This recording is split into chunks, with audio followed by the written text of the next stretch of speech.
Merci frère Sonny de m'avoir invité.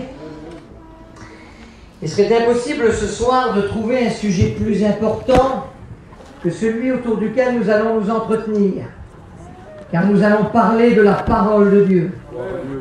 Il y a souvent des gens qui nous parlent de choses et d'autres, et qui nous prennent notre temps pour pas grand-chose au final.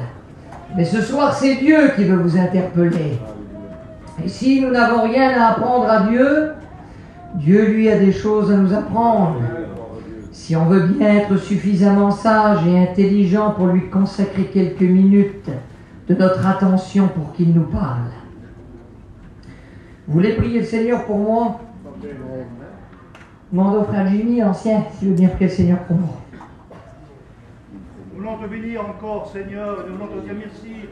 Merci encore pour la Bible, ta parole, qui va être distribuée dans les cœurs, Seigneur. Tu vois mon frère, Seigneur, qui rappelle la méditation sur son cœur, afin qu'il peut libérer ce message. Livrez-moi dans les cœurs, Seigneur. Et nous voulons que tu prennes toute la place ce soir. Parce que c'est toi qui filmes ce soir. Et je bénis ton nom, Seigneur. Seigneur, parle-nous ce soir. Parle à ton peuple ce soir. À travers ton messager que tu as mis à part. Dans le nom précieux de ton Fils, je te dis merci. Amen. Dieu. Ce soir, j'aimerais vous emmener faire un voyage tous ensemble à travers les jardins de la Bible. Vous savez que le monde a aussi ses jardins. Dans l'Antiquité, on parlait des jardins suspendus de Babylone, qui était une des 7 merveilles du monde antique. Et en France, on connaît tous les jardins du château de Versailles. Mais ça, ce sont les jardins des hommes qui flattent l'orgueil et la vanité des hommes, et qui ne nous apportent pas grand-chose si ce n'est quelques moments de détente.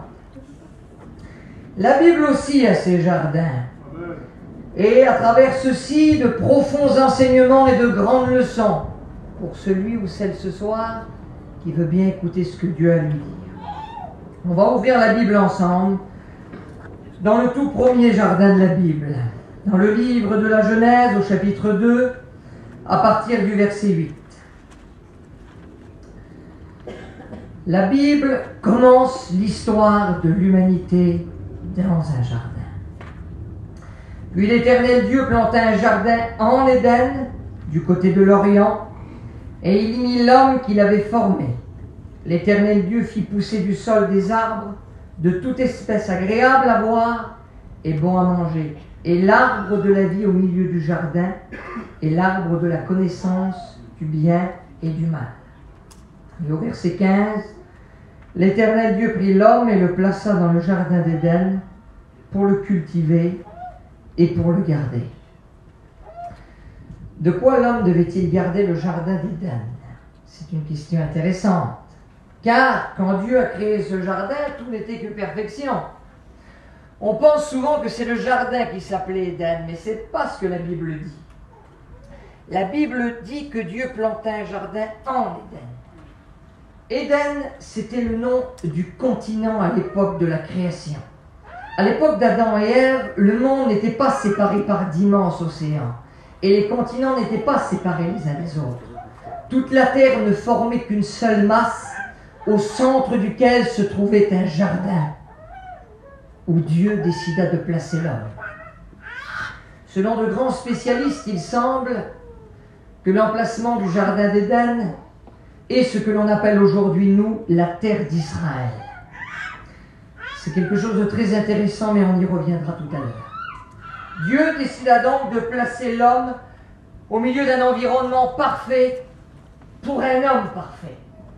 Et la création, tout juste sortie des mains du Créateur, était telle que Dieu l'avait voulu, dans une perfection sans faille.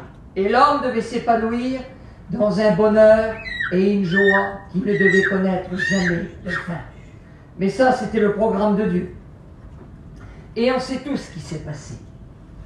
La Bible dit, dans ce jardin qu'Adam devait garder de qui? Eh bien, d'un sinistre individu qui est venu s'y promener. Il est fort probable qu'il se promène autour du chapiteau ce soir, pour essayer de distraire l'attention de quelques-uns et les empêcher d'écouter la parole de Dieu. Et ce sinistre individu qui a côtoyé l'homme depuis ses origines n'était autre que le diable. Le livre de la Genèse l'appelle le serpent. Et l'apôtre Jean, bien des années plus tard, l'appellera le serpent ancien. l'être plein de ruse, plein de malice, qu'on ne voit pas venir et qui sait très bien avec quoi attirer les hommes. Et il a discuté avec nos premiers parents, Ève tout d'abord, en essayant de lui mentir et en lui disant que l'interdiction de Dieu n'était qu'un mensonge. Bien sûr que non, dit-il à Ève, le jour où vous mangerez de l'arbre de la connaissance du bien et du mal, vous ne mourrez pas, mais vous serez comme Dieu. On sait, puis ce n'est pas une grande découverte, qu'en hébreu, chaque lettre possède une valeur numérique. La première lettre de l'alphabet hébreu concerne le 1, la deuxième représente le 2, etc. Et si on additionne la valeur numérique du mot « comme Dieu », en hébreu, ça donne 666, le chiffre de la bête. Ce qui signifie donc que l'idée de se prendre comme Dieu et d'être le propre maître de sa vie est une idée directement inspirée par le diable. Le livre du prophète Ésaïe au chapitre 14 nous explique l'origine et la chute de Satan. Et il nous dévoile la pensée de Satan quand il a décidé de se révolter contre Dieu. Et voici ce qu'il s'est dit en lui-même: je serai semblable au Très-Haut.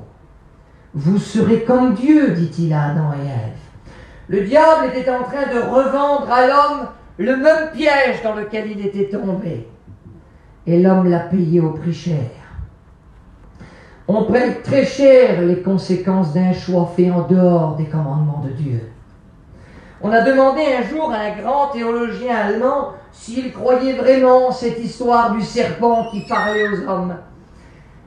Et cet homme a répondu: mais madame, le serpent parle encore aujourd'hui.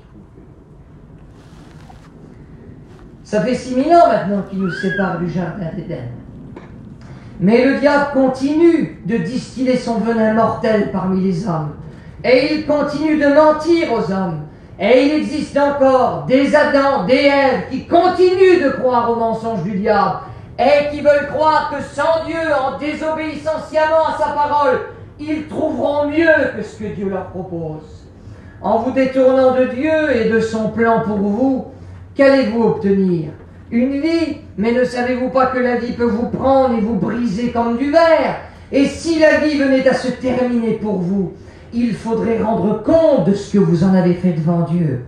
Et à ce moment-là, quelle serait votre réussite? Adam et Ève ont failli dans le jardin d'Éden. Et nous en payons encore les conséquences aujourd'hui. Le diable continue de tenter les hommes. Et comme dit la Bible, et je le dis pour vous, chacun, quand il est attiré, est amorcé par sa propre convoitise. Puis la convoitise, lorsqu'elle est conçue, enfante le péché, et le péché étant consommé produit la mort. C'est ce qui attend les hommes et les femmes qui croient qu'en menant leur vie dans le monde, sans se soucier des commandements de Dieu, ils trouveront quelque chose de bien. Ce sera l'échec pour chacun d'entre vous, et la mort spirituelle. Mais dans ce jardin où s'abattit la malédiction de Dieu contre le péché, il y a eu une lumière d'espoir. Car c'est aussi dans ce jardin que Dieu a fait une promesse à l'humanité. La promesse qu'un jour, quelqu'un viendrait écraser la tête du serpent. Et Dieu promet que ce quelqu'un serait issu de la postérité de la femme, ce qui signifie que ce quelqu'un sera un homme. Et ça, ce n'est pas tombé dans l'oreille d'un sourd. Le diable a très bien compris que Dieu allait envoyer sur terre son challenger, quelqu'un pour venir le contrer. Et il n'a pas cessé de le chercher. Le temps a passé, 4000 ans pour être précis. Et puis, 4000 ans plus tard, arrivait Jésus-Christ. Celui qui devait écraser la tête de l'adversaire. Et le Fils était venu avec un plan très précis. Un homme exceptionnel, à nul autre pareil. Un prince venu d'au-delà les étoiles les plus lointaines. De la droite même de Dieu descendu sur terre pour nous parler de son Père. Et il est présent ce soir. Et Jésus aussi a été tenté par le diable. Bien sûr, il n'a jamais failli en rien. Et puis à la veille de sa mort, au soir de sa vie, car il était venu pour sacrifier sa vie, afin de rétablir la communion avec Dieu, Jésus s'est rendu dans un endroit très précis. Dans l'évangile de Jean, chapitre 18, verset 1, il est écrit « Lorsqu'il eut dit ces choses, Jésus alla avec ses disciples de l'autre côté du torrent du Cédron, où se trouvait un jardin, dans lequel il entra, lui et ses disciples. » L'évangile de Luc nous précise que c'était sur une montagne que se trouvait ce jardin, la montagne des Oliviers. Mais c'est l'évangile de Matthieu et de Marc qui nous précise le nom du jardin. Et nous le connaissons tous ce soir. Qui, en effet, n'a jamais entendu parler du jardin de Gethsémane? Gethsémane signifie pressoir. En effet, il y avait dans ce lieu quantité d'oliviers qui sont toujours visibles en Israël. Car les oliviers qu'on peut trouver en Israël aujourd'hui encore ont 2000 ans d'existence, ce qui signifie qu'ils étaient là encore à l'époque du Seigneur. On les pressait, les broyait pour en extraire l'huile dont on avait besoin. Et c'est un peu ce qui s'est passé ce soir-là pour Jésus. Jésus a été broyé par l'angoisse et la souffrance. Il n'a pas porté les péchés du monde dans ce lieu, mais Jésus savait à l'avance ce qu'il attendait. Il savait que pour lui, au bout de cette nuit atroce et douloureuse, ce serait la croix et donc la mort pour lui. Et il sait qu'il est à la croisée des chemins, qu'il peut très bien choisir de tout renoncer et de laisser les hommes se débrouiller dans leurs péchés. Et je me demande ce qu'il serait arrivé s'il aurait décidé cela. Et puis il demande à ses disciples de prier avec lui. Ses disciples en sont incapables, ils s'endorment bien vite, mais pas de n'importe quelle manière. La Bible nous dit que les disciples se sont endormis de tristesse. C'est une expression qui m'a toujours fasciné. Endormis de tristesse. Oui, il régnait une atmosphère particulière ce soir-là dans le jardin de Gethsémane. La tension pesait sur tout le monde. Il semblait que le jardin était rempli des démons venus empêcher Jésus d'accomplir sa mission. La tension était pressante, oppressante, suffocante.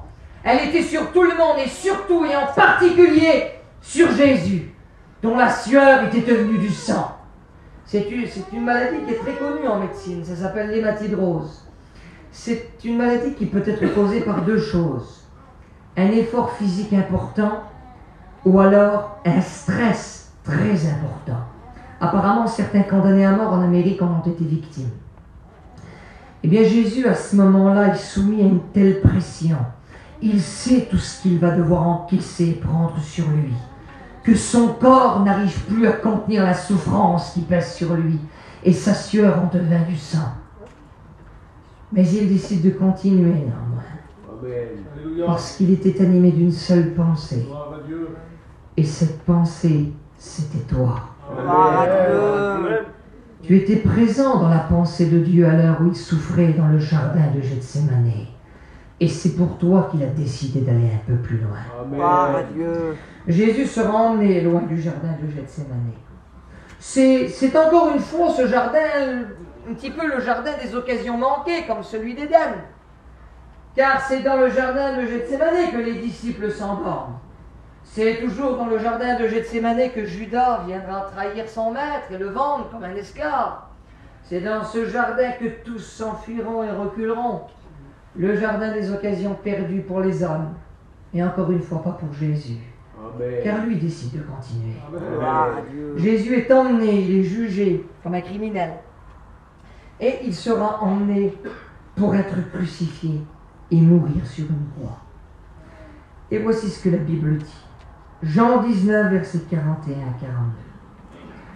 Or, il y avait un jardin dans le lieu où Jésus avait été crucifié. Et dans le jardin, un sépulcre neuf où personne n'avait encore été mis. Ce fut là qu'ils déposèrent Jésus à cause de la préparation des Juifs, parce que le sépulcre était proche. Nous arrivons donc au troisième jardin de notre histoire, le jardin du tombeau. Mais celui-ci change tout pour nous. Amen. Car c'est dans cet endroit-là que Jésus donne sa vie pour la rançon de plusieurs. C'est dans cet endroit-là que 3 jours après il ressuscite et que l'antique prophétie donnée dans un jardin 4000 ans avant trouve son accomplissement dans un autre jardin, car c'est là que l'adversaire est finalement écrasé.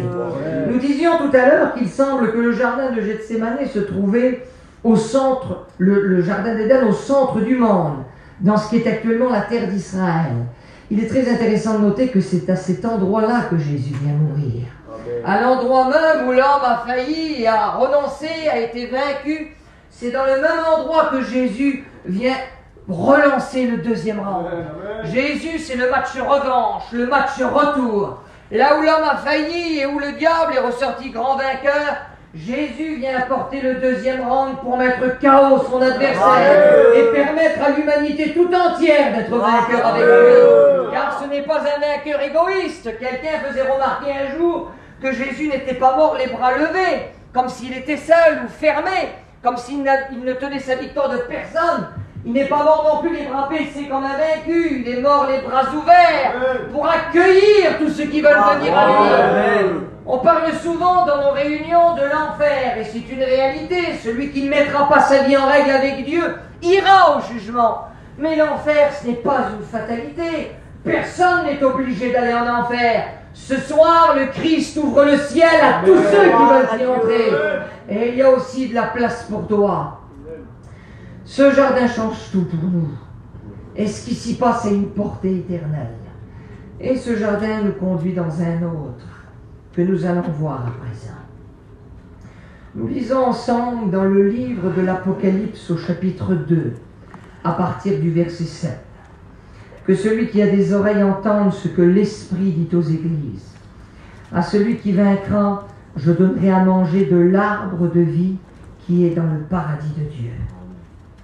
Le mot paradis est un mot d'origine perse et il signifie jardin. Le paradis n'est rien d'autre que le jardin de Dieu. Et quand un chrétien quitte la terre, bien sûr que c'est toujours attristant. Mais ce n'est pas n'importe quelle mort, n'importe quel départ. Quand un chrétien quitte la terre, eh bien c'est un peu comme si le divin jardinier venait ramasser, cueillir une fleur de grande valeur pour venir la replanter dans ses jardins. Qui voudrait être une fleur dans le jardin de Dieu ce soir? Levez voir la main. Eh bien le chrétien qui a mis sa vie en règle avec Jésus-Christ le sera un jour. Notre avenir, ce n'est pas la terre. Il est bien triste d'avoir tout bâti pour la terre.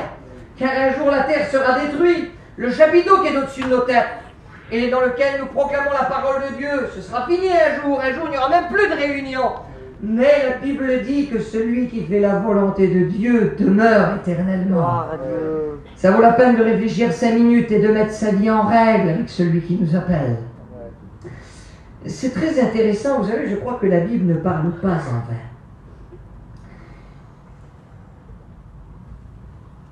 La première fois que la Bible parlait du jardin de Dieu en Éden, elle nous a parlé aussi d'un arbre de vie. Et là, dans l'Apocalypse, elle nous reparle encore du paradis, du jardin de Dieu, et à nouveau de l'arbre de vie. Mais il y a une différence. C'est que dans le jardin d'Éden, il y avait des anges pour fermer l'accès à l'homme, à l'arbre de vie. Car l'homme ne le méritait plus. Mais au paradis, plus d'anges pour fermer l'accès. L'arbre de vie est à nouveau accessible. Pourquoi? Eh bien parce qu'entre ces deux jardins, il y a eu le jardin du tombeau. Et si la situation a changé pour l'homme au commencement de la Genèse et à la fin de l'Apocalypse, c'est parce qu'il s'est trouvé quelqu'un pour changer la situation. Et ce quelqu'un, ne regardant pas autour de nous, ni même en nous, nous ne trouverons pas. Nous sommes souillés, sales et perdus devant Dieu. Ce quelqu'un est descendu du ciel pour pouvoir nous ouvrir le ciel. Si Jésus est mort, c'était pour nous ouvrir la route qui était barrée. Notre péché nous a fermé l'accès au royaume de Dieu.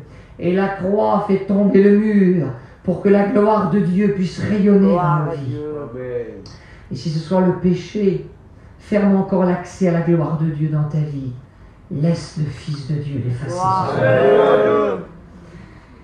Il y a encore un dernier jardin que j'aimerais voir avec vous. Et ensuite, nous allons prier le Seigneur. Mais il est d'une importance capitale. C'est le jardin de notre cœur. Dans le livre du prophète Ésaïe, au chapitre 58 et au verset 11, il est écrit ceci. « L'Éternel sera toujours ton guide. Il rassasiera ton âme dans les lieux arides, et il redonnera de la vigueur à tes membres. Tu seras comme un jardin arrosé, comme une source dont les eaux ne tarissent pas. » Ça, c'est quelque chose qui fait envie. Hein? Vous savez, Gaz, dans son témoignage tout à l'heure, a dit qu'il était constamment énervé quand il était loin de Dieu. Et ça, c'est le résultat d'une vie qui est loin de Dieu. Quand on n'a pas la relation rétablie avec le ciel, on est constamment sous tension, hein, rien peut nous énerver. Il faut beaucoup de tranquillité, beaucoup d'argent pour essayer de gagner 5 minutes de paix. Une paix factice pourtant. Pourquoi cette tension constante? Le sentiment que nous ne sommes jamais satisfaits, que nous passons toujours à côté de l'essentiel dans notre vie. Et pourquoi à côté de ça vous trouvez des chrétiens qui ont les pires problèmes du monde sur eux et qui pourtant conservent une paix qui pose des questions? C'est parce que l'essentiel est retrouvé, la communion avec le ciel. C'est ce qui fait qu'une vie sans Dieu dessèche, périt, parce qu'elle est sans la vie. Il y en a plein qui ont l'impression de ne pas être un jardin, mais plutôt un désert. Notre cœur est souillé sans Dieu. Toutes sortes de mauvaises choses y sont entrées, et toutes sortes de mauvaises choses en ressortent. Car lorsque nous avons accepté le péché, nous produisons le péché.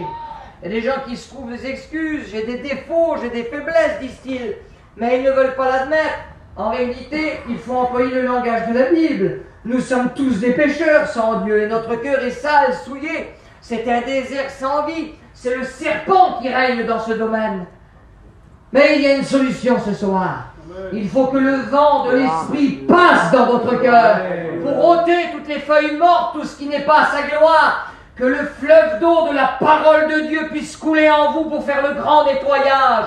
Cette eau de la vie dont parlait Jésus, celle qui ôte la soif des cœurs, celle qui donne la paix à l'intérieur, et celle duquel jaillit une source qui jaillit jusque dans la vie éternelle. Ce n'est pas un bonheur pour un temps que l'Évangile nous propose.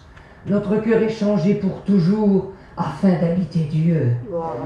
Dieu ne marche pas simplement à côté des chrétiens, il habite à l'intérieur de leur cœur. Et tout change à partir de ce moment-là. Notre cœur n'est plus noir, sec et flétri, c'est un jardin plein de vie, où la source de la vie coule à travers Jésus-Christ. Un jardin qui refleurit, qui reverdit, rempli de couleurs, de fruits à salut pour la gloire de Dieu, où Dieu vient y vivre et y résider pour toujours. Il est beau le programme de Dieu, frères et sœurs. Mais savez-vous que ce programme est accessible? J'aimerais vous lire un verset. Dieu disait à son peuple dans le livre d'Ésaïe au chapitre 51, verset 3, « Il rendra son désert semblable à un Éden, et sa terre aride à un jardin de l'Éternel. » C'est possible que Dieu vienne opérer ce changement à l'intérieur de nos cœurs, pour que notre cœur ne soit plus une porte ouverte où n'importe quoi peut y entrer, mais un jardin fermé où Dieu y règne en maître, où la sainteté, la pureté et la vraie joie ne le quittent jamais. Mais pour ça, il y a une chose à faire.